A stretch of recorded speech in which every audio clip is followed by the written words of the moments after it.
Watch this. Yeah, my stream's getting fancy. Let's go. We got our boy, the king of husbandos, Argenti. I briefly looked at his kit, primarily AoE, you know, as an erudition character. When you use all of his energy, because he has this like ability to use half his energy or all of his energy, this 6 times dealing 57 damage, I would assume can do a lot of damage to a single target as well. It's kind of like Jinyuan's Lightning Lord. So I mean, he sounds interesting. Bones, I finally got Bones into playing Star Rail. She just started playing like last week. She did a few standard pulls with the tickets and stuff and a few Stellar Jade pulls. She has E1 Bailu and Welt. I was kind of thinking maybe go Silverwolf. She's a really nice character, but she doesn't have a proper like DPS yet, so usually I just start with summons, so that's what we're gonna do now. I remember we lost 50-50. Oh yes, I remember. It was Himiko. We had super bad luck last time. Maybe this time we'll be better. We're at 91 out of 180 overall, but more technically like 7. Here we go, first tin pull. That did not appear to be anything, but we are also on the lookout for, oh no, I forgot her name. At least till we get the first one. Oh, there she is, Hanya. Clara is underrated. I'm not underrating her. I love Clara. She was my main DPS forever. I still use her like in Memory of Chaos with Topaz and Numbi. She is really nice. So we got our first Hanya, that's really cool. We also got Trin of the Universal Market. We'll probably check her out later, but she seems interesting. Anyway, next tin warp here. But I am not feeling like it's gonna be early. Oh wait, yeah, cause no 5-star. Don't worry guys. Maybe next stream I'll add some more sound effects. For now, that's all we have. I mean, okay, we'll just skip after we see the first 4-star.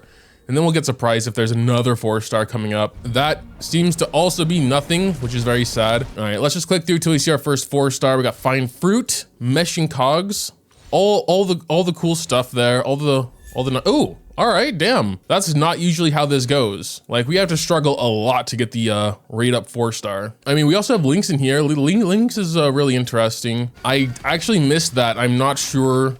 I don't think this is a 5-star. It's not indeed. Arrows. I would also need some Lynx, so I actually wouldn't mind just keeping, you know, getting Hanyas, but I don't think my Lynx is E6 either. So we got an Asta instead. I'm pretty sure she is E6. We'll check after the summons though. I always say that and I always forget. We'll see if I remember this time. Yeah, okay, we got, yeah, basically Asta. I think we can do 2 more tin pulls now. Should be enough for Argenti, actually. Okay, well, that's not it. Do we see another Hanya though? We got multiplication, passkey, amber, blah, blah, blah. Oh, got another Lynx. Very cool, very cool. Lynx Eidolon. I actually wasn't totally sure if she was E6 yet, but I basically have none of the new 4-stars at E6. So, although to be honest, now I'm probably just gonna mainly use Lacha and Huahua as my healers. Okay, last tin pull before we have to wail. Just give us the 5-star. Damn, dude. This has got to be like one of the worst strings of summons ever. We ended losing 50-50 at like 80 plus to Himiko, and we're still going. Not really getting anything here, it looks like. Yeah, we just got like the light cone post up. I have like S10 of that now, I think. Let's do the 2 singles. Ta-da! That's nothing. Got a collapsing sky. And the last single we can do is also nothing. Defense. Cool. We have like 100 pulls in the store. I've most likely decided I'm not gonna bother with these light cones anymore since generally I'm just getting their signature anyway. So we have 100 pulls we could buy here. It's probably what I'm gonna do. We're at like 160 out of 180, I think by now.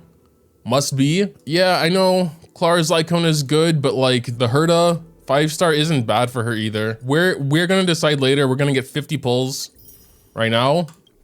We still have 1,000, so we could still get something. It literally has to be this tin pull though. Like if it's not, that's kind of insane. Here we go.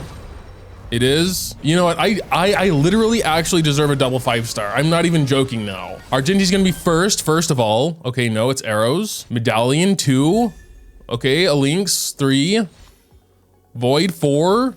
Void, wait, where is he? 6 fine fruit, 7 meshing cogs. Oh my God, multiplication. There he is at the very end. There's one more character coming up. Gotta be double Argenti. Almost the same thing. Okay, that was absolutely horrible. I don't even know if I want to go for his light cone. I'm gonna read it real quick. Increase the wearer's crit damage by 36%. When the wearer uses ultimate, increase the wearer's ultimate damage based on their max energy. Each point of energy increase the ultimate damage by 0.36 up to 180 points. His light cone sounds very similar to the 4-star battle pass light cone that I do have actually S5. So I'm honestly thinking about skipping it this time. Hold on, check this out. I never raised it because I didn't have anyone to use it on. So it would be kind of nice for him now, I guess. After entering battle, increase the wearer's all damage. You know, this is all damage, not just ultimate damage, based on their max energy. Damage increases by 0.4%, which is even more than the 5-star currently, but it's only up to 160 energy. So I'll do the math real quick, but I think that this would be a good card for him anyway. 64% damage bonus. Okay, keep that in mind. Remember that for a second. His currently is, okay, it's probably more because that extra points.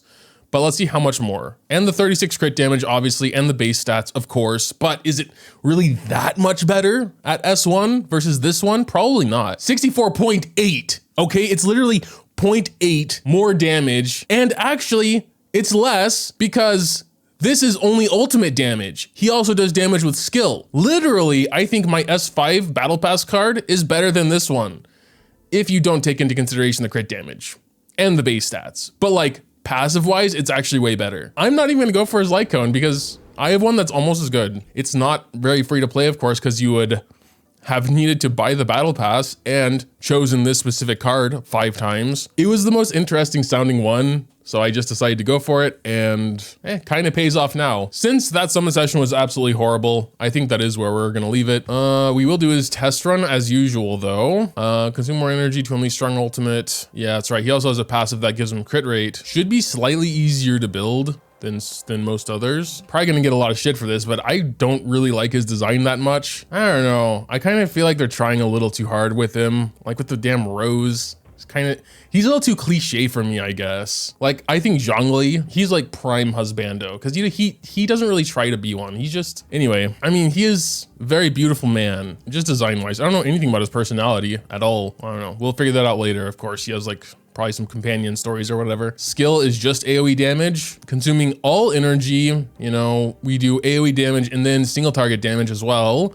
6 bounces, so if there's only one enemy there, all 6 bounces will go to that single enemy and do, I would assume, decent single target damage as well. Basic attack, skill, ultimate, he regenerates energy, and his crit rate for every enemy target hit increases his crit rate. So yeah, you shouldn't need to build him with as much crit rate, and his technique regenerates energy for him on technique. So I'm actually re-recording this section because Moga Chen was covering Argenti's ultimate, and there are some interesting things with it. We are going to start with his AoE attack here, which does a good amount of damage at 48k. And then here you can already see his ultimate is full, but he actually has an additional outer ring here, which is right around here, as you can see. And I didn't see this for like most of the test run anyway, so I just decided it's better to re-record the whole thing. And I'm not even sure I saw his 90 ultimate at all. So we're going to do that now on these almost dead enemies anyway, and just see if there's any sort of main difference here. In terms of actual burst animation, there's not, but there's also not that additional ticks of damage, which we will see later. But you can see he already has his ultimate back again, at least the 90 energy. So he gets a ton of energy when he's attacking a bunch of enemies. He gets energy very fast for needing 180 of it. But I just wanted to see his fully maxed ultimate here on these enemies. And we can check out the damage there and the single target hits there. Almost 200k in test run is absolutely wild to me. But what's really cool about his ultimate is those 6 extra hits that come after the AoE attack. It comes after. So the AoE attack took care of all the minions, and then all 6 of those random attacks just hit the boss. So a pretty good single target hit as well. If you've been playing for a while and have like some of the other really good DPSs like Imbibitor or Jingliu, I don't think he's a must pull or anything because like they're really good enough DPSs, but like Jingyuan 2.0, that's kind of what I was saying in the beginning. Yeah. Very similar to Lightning Lord with his fully charged ultimate. Sure, let's do a Hanya test run. Oh yeah, regenerates skill points and speed and attack. And applies burden every 2 basic attacks, skills, or ultimates allies use on an enemy with burden. Allies recover 1 skill point That's actually really cool. And then ultimate is essentially speed and attack buff. I'm curious about the actual values there, but doesn't her skill actually make them take more damage also? Oh yes, from her talent. Allies deal more damage when attacking enemies inflicted with burden, and then her technique applies burden. So she is kind of like buffer and debuffer, and skill point recoverer, which I think is a first. I'm also re-recording Hanya's test run because I was just a little too confused. Basically, when we apply burden to this guy, he gets the burden debuff, and this debuff stays until we recover 2 skill points, or 4 of any basic attack skills or ultimates. What I didn't realize is that Hanya's attack, the one that actually applies burden in the first place, counts as the first one. So when we do Dawn's E here, this counts as a second and we will recover a skill point, as you can see. That means here with Trailblazer, this is the 3rd attack. We're gonna go and use a skill as well. And then we're gonna go ahead and give ultimate to Dawn. We'll check out what that does as well. And this really cool ultimate animation. Go ahead and give that a look-see. So Dawn is getting 54% increased attack and 32 speed. 54% attack, very solid amount of attack. And the 32 flat speed is based on 18.7% of Hanya's speed at level 8 here anyway. So the faster Hanya is, the better her speed buff will be. The attack boost seems to not scale with Hanya's attack at all. It's just 54% of what I assume is Dawn's base attack. So overall, really nice kit. I also mentioned because of the pretty massive speed buff she gives someone, this could make the new simulated universe relic set a lot easier to achieve because you need some insane amount of speed. I believe it was 165 to actually get the full damage bonus. It's not a massive damage difference from the lesser speed value you need for the other damage boost, but it's still something like a little bonus to consider. But anyway, if we do Dawn's ultimate now, this will count as the 4th attack. We should recover another skill point here, as you could see, very, very good. And then we could just go ahead and reapply burden and continue recovering skill points every 2 attacks, which is like super cool. Overall, both the new characters seem really interesting. Hanya, especially for being a 4-star, she does a lot of stuff, attack, damage, and speed boosts, as well as skill point recovery. That is a lot for a 4-star buffer. So I'm really looking forward to raising her as well. As for bone summons, she did these after stream. She was also going for Argenti, and they didn't go very well. I actually don't even have footage of her pulling Argenti because of what happened during the other summons, but basically she did like 1 tin pull on the Hua Hua banner, didn't get anything of course. So she was already at like 10 pity, I believe. And you know, she did 10 pull after 10 pull after 10 pull after 10 pull. And then finally at 80 out of 90, she got the 5-star. And guess who it was? Can you guess who the 5-star was? Yeah, it was Himiko. I don't think Himiko is that bad of a character or anything. It's just that Bones has been hearing me complain like I'm getting all these Himiko light cones, and then we lost our last 50-50 to Himiko, and it's just like there's a lot of bad air around Himiko. So for her to have to go to 80 out of 90 and then get a Himiko, she literally just rage quit and closed the game. When she cooled off a bit and came back, she did eventually get Argenti at 37 pity. We checked the history to make sure. Which was of course pretty good, you know, 37 pity quite early. So that definitely made up for it. But yeah, the first like real summon session experience with Star Rail, not a good first impressions. But yeah, back to stream me to wrap it up. In conclusion, the summons were atrocious if we are considering the context of last summon session. I got very lucky that I decided to go for that specific erudition card from the battle pass, which not that much worse than his signature. Very similar, but he'll also do extra damage with skill, which is probably not significant compared to his ultimate, but still, I would say it's good enough to not go for a signature, you know, which is why I'm comfortable in not doing it. Usually for DPSs I would, but meh. But yeah, I guess that'll pretty much do it for the stream, guys. Have a nice rest of y'all's day. Bye-bye.